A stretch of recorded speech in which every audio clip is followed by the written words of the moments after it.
Hi guys, and welcome back to another episode of MVDBR Fitment. Today we have got B&B bash plate to fit up to the 390 Adventure.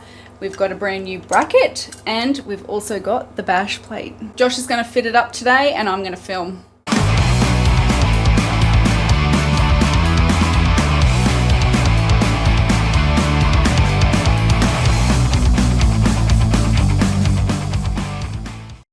So this bash plate's already been fitted to the bike for a little while, so it's had the Moto Chicks Custom scratches. abuse, and it's been well tested. Customised. Whatever, it's well used, but rest assured that when you buy yours from B&B, it will rock up in mint condition. Yes. It won't look like this, and you can get them obviously in this black PPA coating or polished aluminium, yep, depending on what you prefer. So one of the things about this bash plate is it's super easy to mount and take off to service the bike. So rather than an instructional video, we'll show you how to do it, but it's more sort of going to be showing you how awesomely it mounts up to the bike, and how easy it is to take on and off. It's a really tough 5mm thick plate, bash plate, and they've come up with their own mounting bracket for it. So that brings us to our next point. We're not going to show you how to take off the stock bash plate because it's a piece of plastic crap, and the mounting bracket for it, that has broken quite a while ago. It's only made out of some kind of magnesium alloy. It's lightweight, but it's a piece of shit because it just broke.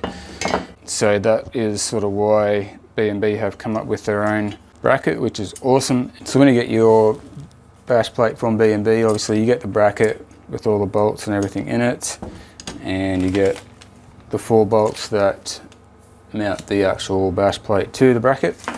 So down here on the left hand side of the bike, I think normally it's been a while since ours came off, but behind here there used to be a captive nut that was sort of spot welded, I think, to this bracket, so you just had to put the bolt in and tighten it up. But now, because ours fell off a long time ago, we've actually got a nut that you need to put on the back side of it, which is a bit of a pain in the bum, but that is the only tricky bit about mounting this bash plate.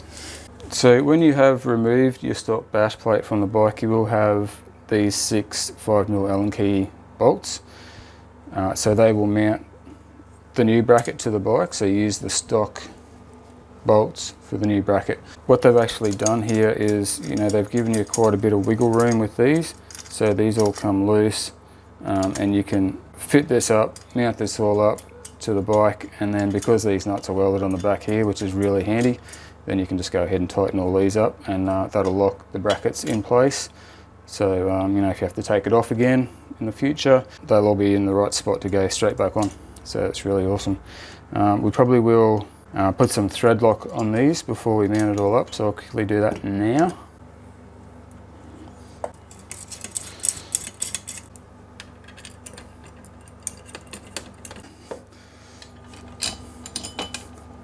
You'll need an 8mm socket for these bolts, and of course a 5mm Allen key for the stock bolts. And I would thread lock all of those as well, but we'll go ahead and put the bracket on the bike. Righto, so this just mounts up pretty much the same as the stock bracket, guys, and you won't have to worry if you have a Kuba decat header pipe or anything. It does fit up perfectly with that. No worries there. So I'd recommend just doing these all pretty much finger tight first. So you've got 3 on this side of the bike, and then you'll have 3 on the other side of the bike as well. So yeah, just remember guys, once this bracket's on, that's it. You don't have to take it off anymore, unless you particularly need to get behind it for some reason. But for general maintenance and oil changes, it can just stay on there. So once all 6 bolts are in, you can go ahead and tighten them up. Alright, so the next step, we'll take our 8mm socket and tighten up the 4 bolts on the bottom here.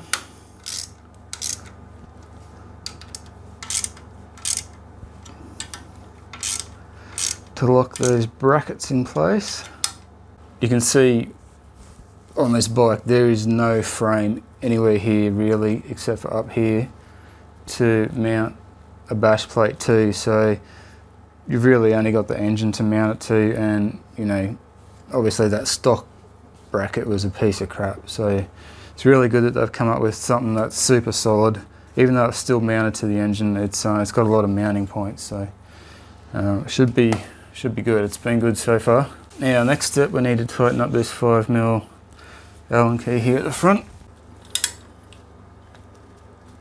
I'm going to grab the actual bash plate and we'll whip that on. So these are the 4 main bolts and washers that we mount the bash plate with. Thread lock.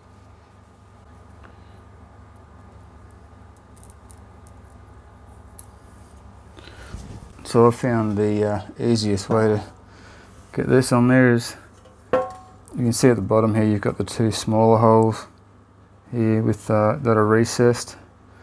Those are the ones where you need to put the bolts. Then you can basically line that up with your bracket. Just get one started.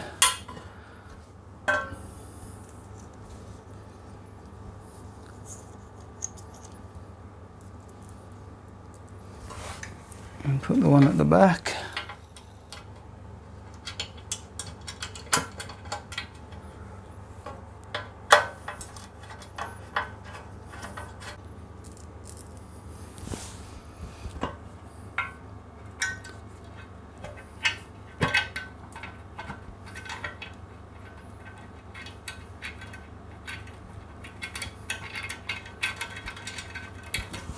And finally the 2 front bolts.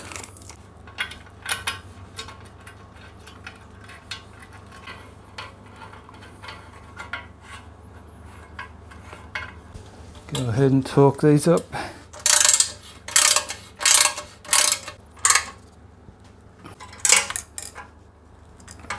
That's pretty much your bash plate fitted, apart from that other dicky little bolt on the other side.